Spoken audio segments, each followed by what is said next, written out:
does a community know better than a council what's the best housing to settle locally?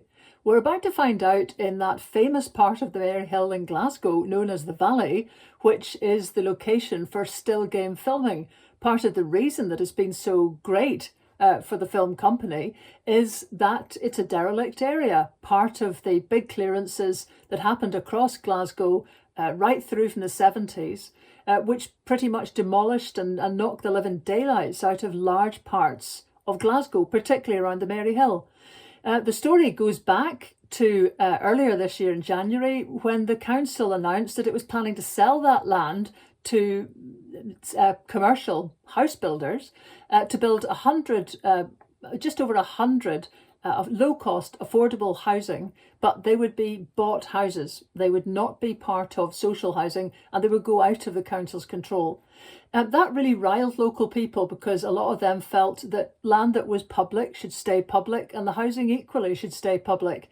They didn't believe the council's line, that's the best way, this mixed housing is the best way to try and bring a community forward.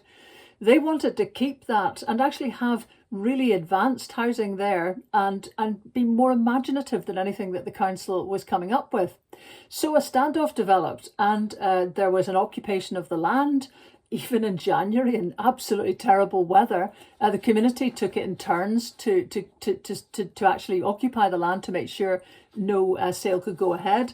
And Living Rent, the local branch of Living Rent there, which is a kind of union for tenants, and the Wynford Tenants Union, they got in touch with potential buyers and said, look, we really want this land to become community owned and to become something really very different. They pointed out that you could have passive housing, that's really brilliant eco housing. You could use the canal actually as part of the heating system.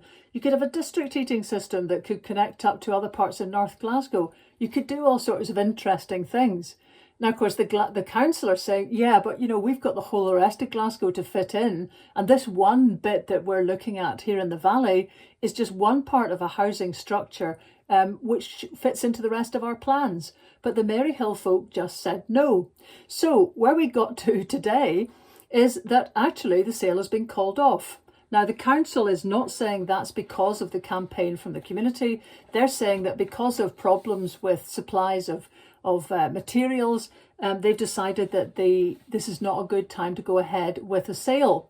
And that leaves the community with a bit of a problem, because it feels like that means that the sale could be back on again at some point. And this is their solution. They now want a community buyout of that land to do something very different with it.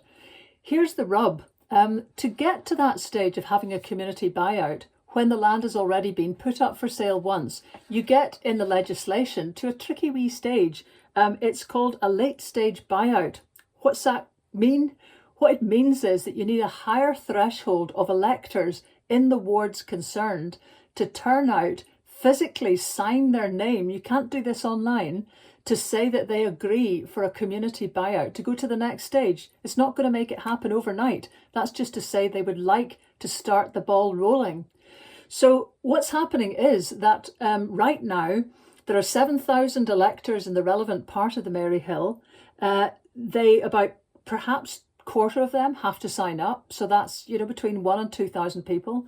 That might not sound so difficult, but that means a lot of doors need to be chapped. It also means that the community, the Living Rent and the tenants, their union, have put on an event that will happen this Sunday, November the 7th, from 1 till 4 p.m. There's a marquee being put up. If you know anyone that lives in that area who you think might be interested in finding out more or already wants to get the community in charge, then they need to physically go there and sign up to see if this community idea can get pushed a little bit further. There's details here about the postcodes that are applied, but basically it's 4 estates: the Wynford, the Valley, Cumlodden Drive and Fingal Street. If you live in those 4 areas, then you get a shout in this. The community, I think, have probably got a great plan here. It'll take a lot of work, but it could make the same kind of transformational difference to the Maryhill that the West Whitlawburn buyout did back in the 80s over in Rutherglen. There's a lot of people who are up for that challenge. Glasgow Council, I think, still don't really see that there's any particular need for any different strategy for the valley. But here's the thing, we've got a COP conference going on right now in Glasgow. It's talking about a just transition, it's talking about Indigenous people, and it's talking about new energy solutions. Where there's energy, there's life. And the energy there is behind the Save the Valley campaign is really quite extraordinary that they've got to this stage. So the only way you can help is not the usual way, by going online and signing a petition. If you know somebody that lives in this Maryhill area, just alert them to the possibility, and they can decide if they want the council or the community driving their housing next.